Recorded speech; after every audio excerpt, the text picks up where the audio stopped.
सुबह का टाइम होता है और फोन अलार्म बजते ही माइक और अमांडा की नींद खुल जाती है। वो लोग डेट देखते हैं और एक दूसरे को हैप्पी एनिवर्सरी विश करते हैं। साथ में पुराने दिनों को याद भी करते हैं। माइक तो अभी से नॉटी होने का मूड बना लेता है, लेकिन अमांडा उसको रोकते हुए कहती है कि सेव योरसेल्फ फॉर टुनाइट। थोड़ी देर बाद अमांडा अपने स्टूडेंट्स को पॉलिनेशन के बारे में पढ़ा रही होती है। तभी बेल बजती है और वो सबको गुड बाय बोलती है वीकेंड के लिए। लेकिन अमांडा नोटिस करती है कि एक लड़की पीछे रह गई है। वो लड़की से बात करती है और पता चलता है कि बाकी बच्चे उसका मजाक उड़ा रहे थे क्योंकि उसके शूज पुराने थे। अमांडा उसको कंफर्ट करती है और समझाती है कि ओल्ड चीजों में कोई बुराई नहीं होती। क्लास के बाद एक को-वर्कर अमांडा को ड्रिंक के लिए इनवाइट करती है, लेकिन अमांडा पोलाइटली मना कर देती है क्योंकि उसके एनिवर्सरी प्लान्स ऑलरेडी बने हुए हैं। माइक अमांडा को सरप्राइज देने के लिए स्कूल आ जाता है। हाथ में फ्लावर्स और पहन रखे होते हैं अपने पुराने स्वीट वाले कपड़े। फिर कपल टाउन छोड़कर निकलता है और एक शॉर्ट कार राइड के बाद पहुँचते हैं उसी रेस्टोरेंट में जहाँ उन्होंने शादी की थी। वहाँ वो लोग जूसी बर्गर्स एंजॉय करते हैं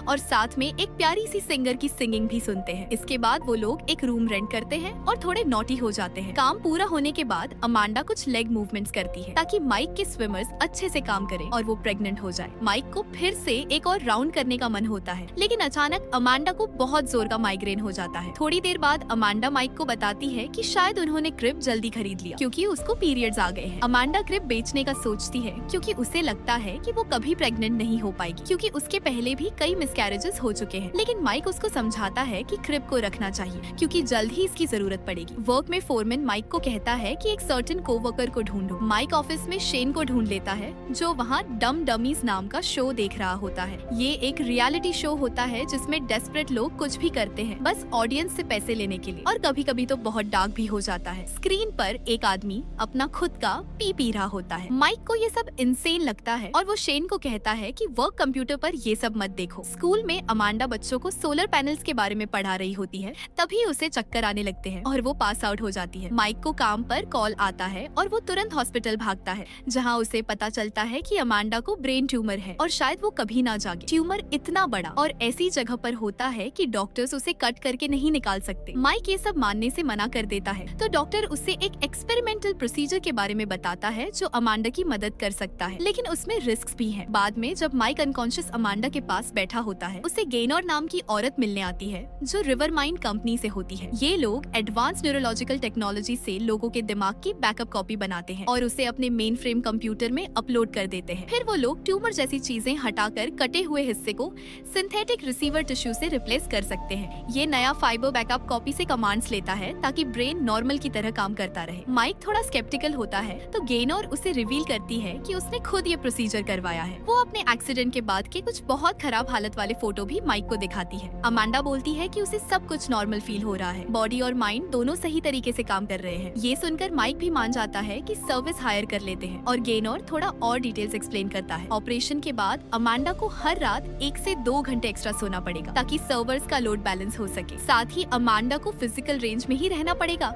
जहाँ कंपनी की कवरेज है। अभी फिलहाल पूरे स्टेट में कवरेज है और नेक्स्ट ईयर पूरे कंट्री में हो जाएगा। माइक थोड़ा शॉक्ड होता है जब उसे पता चलता है कि सर्जरी तो फ्री है, लेकिन बैकअप सर्विस के लिए हर महीने $300 सब्सक्रिप्शन देना पड़ेगा। अमाउंट ज्यादा है, लेकिन माइक कॉन्ट्रैक्ट साइन कर देता है। कुछ दिनों बाद अमांडा सर्जरी से बिल्कुल हेल्थी होकर बाहर आती है। माइक उससे बिल्कुल वैसे ही बात करता है जैसे कुछ हुआ ही नहीं। डॉक्टर्स भी कहते हैं कि अमांडा की रिकवरी मिरेकल जैसी है। नर्सेस भी अग्री करती हैं। जिस दिन अमांडा फाइनली हॉस्पिटल से घर जाती है, माइक रास्ते में उसे बैकअप सर्विस के बारे में बताता है। अमांडा बहुत ग्रेटफुल फील करती है कि वो जिंदा है, लेकिन साथ में थोड़ी चिंता भी करती है कि क्या वो लोग हर महीने इतना पैसा मैनेज कर पाएंगे। माइक प्रॉमिस करता है कि वो एक्स्ट्रा शिफ्ट्स लेगा और खर्चा भी कंट्रोल करेगा। मतलब अब वो लोग माइक के डैड से मिलने यूरोप भी नहीं जा सकते। वैसे भी अभी अमांडा ट्रैवल करने की हालत में नहीं है क्योंकि अमांडा रिकवर कर रही है, इसलिए माइक गाड़ी भी बहुत धीरे चला रहा होता है। पीछे वाली गाड़ियाँ हॉर्न मारती हैं। धीरे धीरे लाइफ वापस नॉर्मल हो जाती है और दोनों अपने अपने जॉब्स पर लौट जाते हैं। लेकिन माइक को अब डेली ज्यादा ओवरटाइम करना पड़ता है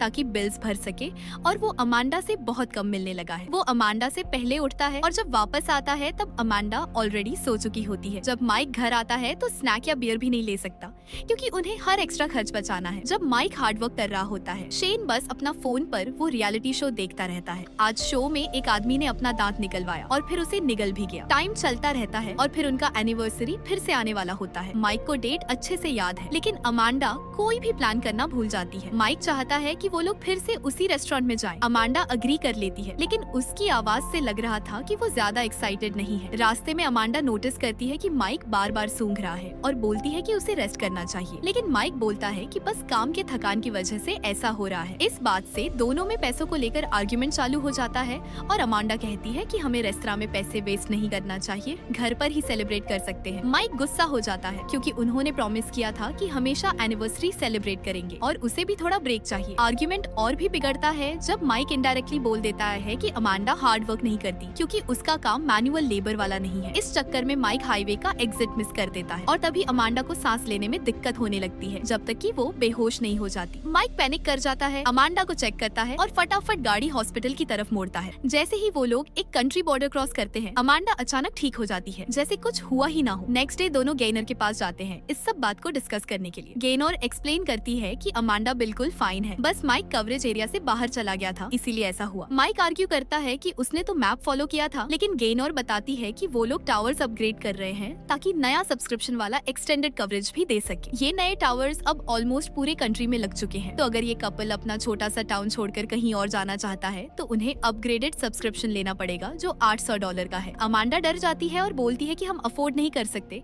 तो गेनर याद दिलाती है कि वो चाहे तो अपना करंट सब्सक्रिप्शन रख सकते हैं और घर पर ही रह सकते हैं। कुछ दिनों में अमांडा नोटिस करती है कि वो ज्यादा सोने लगी है और उसके सिर में जैसे कोई इलेक्ट्रॉनिक सी सीटी सीटी आवाज हो रही है। ब्रेकफास्ट करते टाइम अमांडा माइक को ये बताती है, लेकिन साथ में कॉफी टाइप्स भी कंफ्यूज करने लगती है, जैसे जो पी रहे हैं वो वही नहीं है जो रोज पीते थे। स्कूल में भी अमांडा पढ़ाते टाइम बीच बीच में एड्स बोलने लगती है, लेकिन उसे खुद भी पता नहीं चलता। बाकी भी इन एड्स को दोहराने लगते हैं, सोचते हैं कि ये भी लेसन का पार्ट है। क्लास के बाद एक बच्चा अमांडा से एडवाइस मांगता है कि पेरेंट्स के डिवोर्स को कैसे हैंडल करे, तो अमांडा उसे क्रिश्चियन काउंसलिंग लेने को बोलती है, जो फिर से एक एड निकलता है। रात को जब कपल थोड़ा नॉटी होना चाहता है, अमांडा अडल्ट प्रोडक्ट्स बेचने वाली बातें करने लगती है। माइक मूड खराब कर देता है और पूछता है कि ये क्या बकवास है, लेकिन अमांडा को पता ही नहीं कि वो क्या बोल रही है। माइक जैसे ही थोड़ा दूर होता है, अमांडा एक नया एड ड्रॉप कर देती है किसी ग्रोइन डिस्फंक्शन जेल का, और तभी माइक को समझ आता है कि असली प्रॉब्लम क्या है। नेक्स्ट डे वो दोनों फिर गेनर से मिलते हैं और गेनर एक्सप्लेन करती है कि ये तो बस कमर्शियल मैसेजेस है,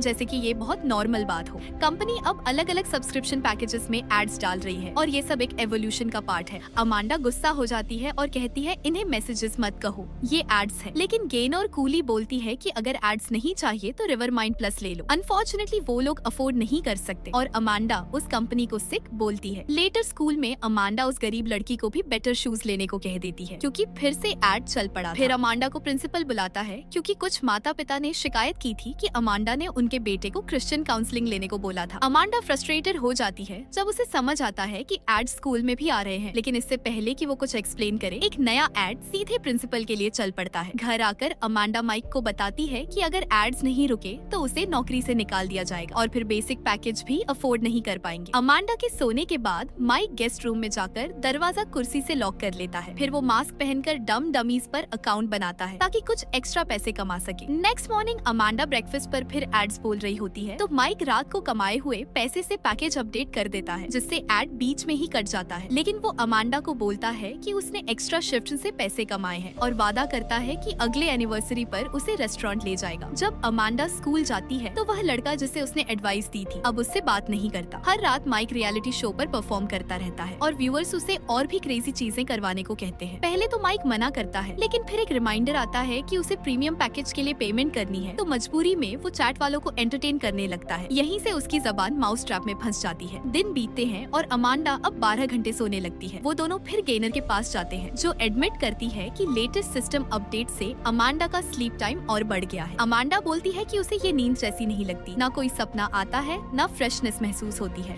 गेनर कंफर्म करती है कि सही में अमांडा सिर्फ स्लीप मोड में डाली जा रही है ताकि उसका ब्रेन सर्वर्स चलाने में यूज हो सके। अगर अमांडा अब भी कॉमन पैकेज पर होती तो उसे 16 घंटे सोना पड़ता। ये सब इसलिए किया गया ताकि एक नया महंगा पैकेज निकाला जा सके जिसका नाम है रिवर माइंड लक्स। उसका एड दिखाता है कि इस पैकेज से सेंसेस एनहांस हो जाते हैं और पेशेंट ऐप से सब कंट्रोल कर सकता है। पेशेंट दूसरों के स्किल्स और एट्रीब्यूट्स भी बोरो कर सकता है, लेकिन इसकी कॉस्ट है $1000 एक्स्ट्रा। फ्रस्ट्रेटेड अमांडा ऑफिस से निकल जाती है, लेकिन माइक गेनर से टेम्पोररी वाउचर्स के बारे में पूछता है। उस रात माइक इतना डेस्परेट हो जाता है पैसे के लिए कि वो मास्क उतार कर अपनी रियर में कुछ डालने को भी मान जाता है। नेक्स्ट डे वो अमांडा को सरप्राइज करता है 12 घंटे का लक्स पैकेज वाउचर के साथ, ताकि वो लोग लोग अपनी एनिवर्सरी ट्रिप कर सके। जब अमांडा ऐप टेस्ट करती है तो उसे पता चलता है कि उसके सेंसेस काफी ज्यादा इम्प्रूव हो गए हैं। अब खाना ज्यादा अच्छा टेस्ट कर रहा है और म्यूजिक सुनने में जैसे एंजल्स गा रहे हो। जब नॉटी टाइम आता है अमांडा को बहुत ज्यादा मजा आता है, लेकिन माइक उतना एंजॉय नहीं कर पाता। माइक जब वापस काम पर लौटता है तो नोटिस करता है कि सब उसके पीछे पीछे विस्पर कर रहे हैं। वो कंफ्यूज्ड होता है जब तक कि उसे स्नैक टेबल पर अपने स्ट्रीम का स्क्रीनशॉट टंगा हुआ नहीं दिखता। पिक्चर को फाड़कर माइक शेन को ढूंढता है और उसे मारना शुरू कर देता है, उसे अक्यूज करते हुए कि उसने स्क्रीनशॉट फैलाया। बाकी एम्प्लॉइज माइक को पकड़ लेते हैं और शेन जब भागने लगता है तो एक हेवी मशीनरी के नीचे आ जाता है। उसके बाद माइक जल्दी घर आता है और अमांडा को बताता है कि उसे फायर कर दिया गया है। अमांडा फौरन अपने ब्रेन के लिए डर जाती है क्योंकि अगर डाउनग्रेड हुआ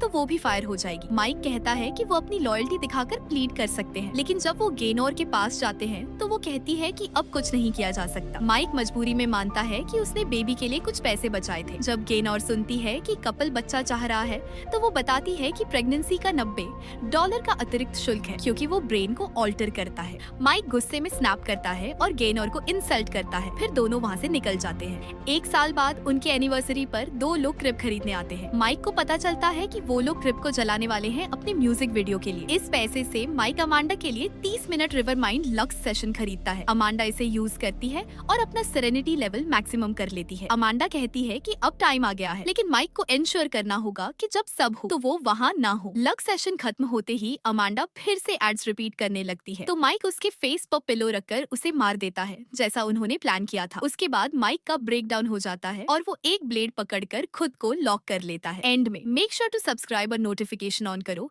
ताकि ऐसे और वीडियोस देख सको। Thanks for watching.